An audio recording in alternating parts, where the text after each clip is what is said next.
Salut, c'est Maxime Gasteuil pour Au Féminin et ça c'est ma success story, je te cache pas.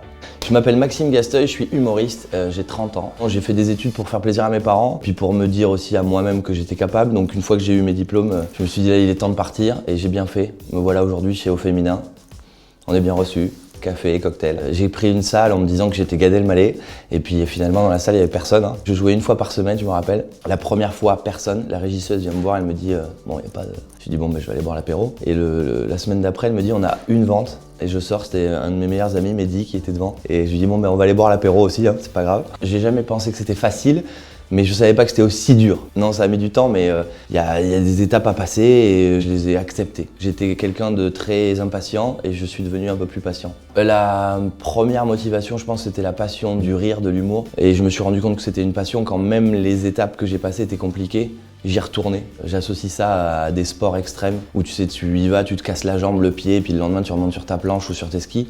Ben là c'est pareil. Tu prends des coups qui te permettent de devenir meilleur et de faire ton travail comme il faut pour après remplir tes salles. Donc la motivation première c'était la passion du rire, la passion, l'amour de la vie.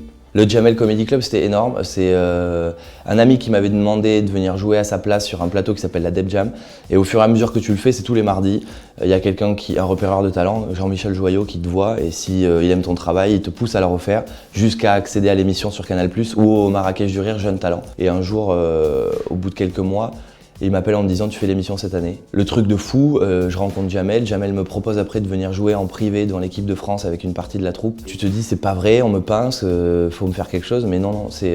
Et puis j'ai rencontré des gens aussi cool à la télé et à la scène qu'à la vie. Jamel, Gad, Kev Adams, des mecs en or qui m'ont permis de passer des étapes fabuleuses. Pour Kev Adams, parce qu'on l'appelle Kev, hein, mais c'est Kev Adams, Aladdin, lui je l'ai rencontré après. Il est venu voir mon spectacle parce qu'on lui avait parlé de moi, il connaissait mon producteur et en sortant du spectacle, il m'a proposé de faire les premières parties de Tout est possible, le show qu'ils ont fait en duo avec Gad. Je leur ai dit non les gars, je peux pas parce que j'ai une semaine de ski et ça me fait chier. Non, c'est un cadeau de ouf, j'ai fait tous les Zéniths de France et Bercy 4 fois devant 15 000 personnes, c'est juste la folie. Quand j'étais petit, c'était pilote de Formule 1 ou pilote de chasse. Bon, pilote de Formule 1, je suis pas assez courageux parce que bon, j'ai loupé mon permis 5 fois. 5 fois le code, 5 fois la conduite, hein. Moi je fais des doublés. Et puis pilote de chasse, les mathématiques. À un moment donné, quand tu sais pas les tables de multiplication, on te dit non, c'est pas la peine. Voilà, on va s'arrêter là et puis on va aller dans des voies de garage. Voilà, donc après c'était mécanicien, maçon ou humoriste, hein. J'ai choisi. Le premier humoriste qui m'a foudroyé, en plus je peux dire ça comme ça parce que j'en ai encore des frissons quand j'en parle et même quand je suis sur scène, c'est Louis de Funès. Mon père adorait ses films où quand même le gars parlait pas, tu rigolais, genre. Donc ouais, c'est lui et puis après les humoristes de ma génération qui m'ont tué, qui m'ont dit c'est possible de faire ce métier, en fait ça existe. C'est Jamel Debbouze et Gad Elmaleh qui m'ont fait chialer de rire tout seul sur mon tapis dans le salon. La seule ambition que j'ai, c'est de remplir des grandes salles partout en France et même peut-être à l'étranger. Je parle hyper bien espagnol, donc j'ai envie de faire vraiment une carrière dans tous les pays hispaniques du monde. Commencer par Madrid, après j'irai peut-être vers Rio de Janeiro. Là on est sur du portugais mais je le travaille en ce moment. T'attends juste un truc, c'est que les salles se remplissent et justement de prendre un peu de poids sur les réseaux pour que t'aies une audience lourde pour qu'on puisse voir ton travail. Aujourd'hui ça m'arrive, je suis hyper fier. Je vais me mettre torse nu pour vous remercier à tous. Enfin surtout à toutes parce que là on est sur Au Féminin. Le début de Mimi la Chippie c'est des nerfs, de la haine. De la haine d'une amie qui n'arrêtait pas quand je la voyais au dîner. Regardez ces meufs. Blogueuse ou instagrammeuse. Je n'ai rien contre ces filles, mais à un moment donné, les filles, changez de ton quand vous parlez parce que quand vous parlez comme ça, à un moment donné, ça devient fatigant. Et il y avait une meuf, une des blogueuses qui parlait de son Panari et toute la semaine, je me suis tapé l'évolution du Panari. De la meuf qui est censée parler de marques, de produits de beauté ou de bouffe. Oui, regardez, il évolue. Je n'en pouvais plus, j'avais envie de jeter son téléphone.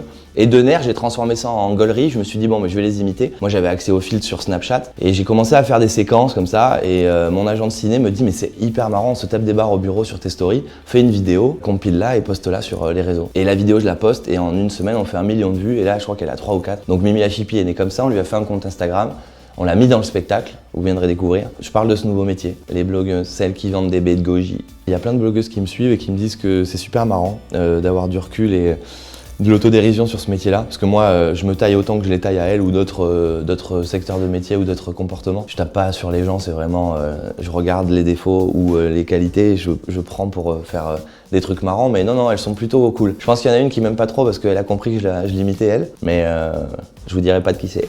En tout cas, elle a un chien qui s'appelle Bella. Alors des abonnés sur les réseaux sociaux, je travaille beaucoup sur Facebook moi, où j'en ai 115 000. D'ailleurs je les remercie, j'en profite pour leur faire un gros bisou.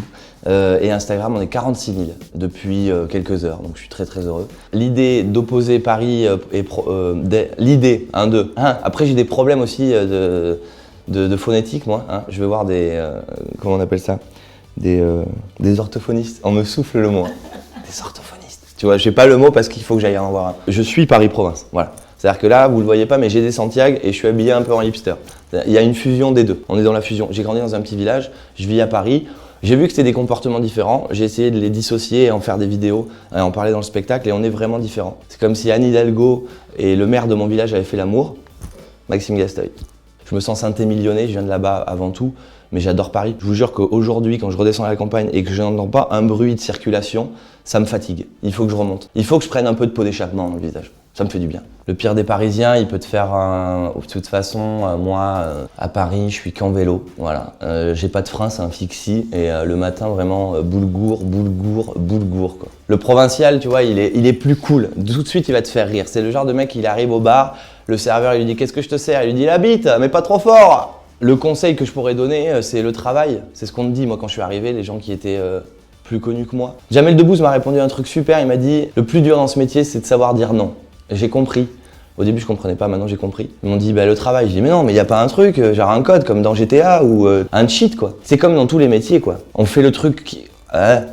L'orthophoniste est pas loin. On fait le truc qu'on kiffe le plus au monde, c'est faire marrer les gens. On est privilégié, donc on peut pas se plaindre. La critique négative au début me faisait vraiment du mal en plus. Je regardais, je disais, mais c'est pas possible. Comment on peut écrire que ta mère brûle en enfer ? Non, ça m'a fait du mal, ouais, parce que t'es heurté, c'est en direct. Et maintenant, je prends du recul. Je prends du recul parce que je me dis que l'humour, c'est subjectif, on peut pas plaire à tout le monde. Moi, j'ai un spectre hyper large, des nanas, des mecs, des enfants, des ados. Tu sais, c'est quoi la vie d'un hater ? C'est un mec qui hate tout, en fait. Et il croise un mec qui se gare mal, il lui dit « Oh, tu t'es garé en épi, là. C'est pas en épi, c'est en bataille. » Il met des pouces rouges tout le temps, le gars, ou quoi ? Tu sais, genre les CPE, ils ont une vie de hater. De collège, tu vois les CPE, eux c'est pouce rouge du matin au soir. Même le café il est pas bon, il y a rien de bon. Alors les projets pour la fin de l'année, je peux pas en parler. C'est un film aux États-Unis avec George Lucas. Non pas du tout. Hein. Je suis sur Jackie et Michel à la rentrée, rien à voir. Non, mes projets, j'ai fait du cinéma. Il y a des films qui vont sortir là. Je suis très très fier, je fais du cinéma à côté depuis peu. J'ai un projet pour un autre film d'ailleurs dans quelques mois. Je vous en reparlerai au féminin, on refera une interview. Répondez-moi oui, parce qu'en fait elles sont 7 derrière, il n'y en a pas une qui me parle. Du cinéma à côté, mon spectacle, là on est en tournée à Paris. Le truc super que je peux vous annoncer au féminin, et je vous attends tous là-bas, c'est le 15 mars 2019, je suis au Casino de Paris. Un grand pas dans ma carrière là. 1500 personnes. Vous pouvez me souhaiter un truc, c'est faire Bercy, faire plein de films, vous faire rire jusqu'à la fin de mes jours, puis kiffer avec tout ce que je vous donne.